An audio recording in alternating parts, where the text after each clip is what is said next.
There's a variety of fraud schemes that can occur in the procurement of goods or services. Anything from bid rigging to kickbacks, price fixing, product substitution, where you procure goods and services and are provided with either inferior quality or short shipments.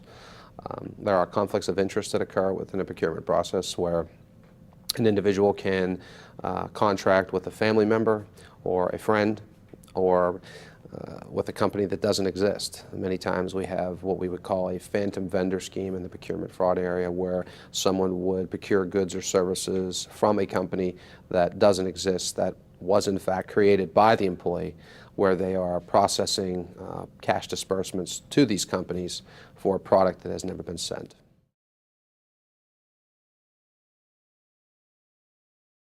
When people talk about corruption schemes, there's some irony in the sense that most associate with bribery and corruption or kickback schemes as off-book, and so they are much more difficult to investigate. And the reason being is that any type of cash that is kicked back to an employee or paid to a vendor in the form of a bribe or a customer is generally made in cash or checks, and it's off the books and records of the company. So much more difficult to trace.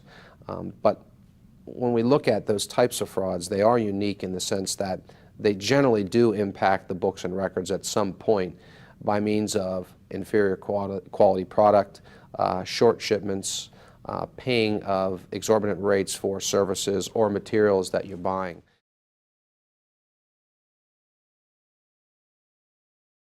So what we try to look at is the relationship. We try to look and determine if the same vendor is being used repeatedly. Are we competitively bidding this project? Who's opening the bids? Are they being reviewed both subjectively and objectively? When we look at the procurement process, there is a number of subjective processes that are included in procuring goods and services. So objectively, a company can have a policy in place whereby anything over a certain threshold, say $20,000, is required to be competitively bid. The subjective part of that is when the bids are received. Who's reviewing the bids? Are there rebids? Are there change orders in the projects once these projects are underway? So there's a lot of subjectivity involved in the procurement process.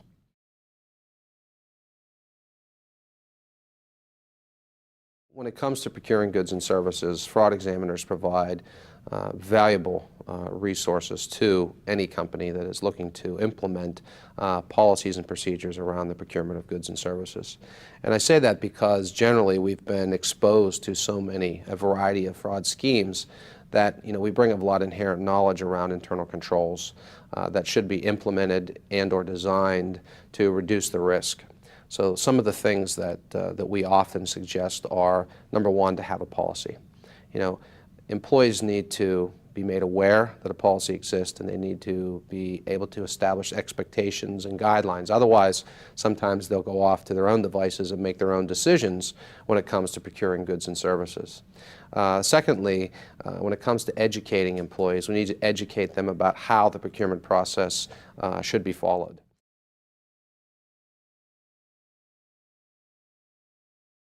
I mentioned segregation of duties. That's critical. The same person that is paying for the services cannot be the same person that is procuring the services, reviewing the bids, and making the selection on which vendor to use. I think many people would be surprised at the number of large companies that don't even have these basic controls in place. And so when these controls are not in place, when employees are not educated, when job descriptions and policies and procedures do not exist, people can take advantage of the opportunity to commit fraud.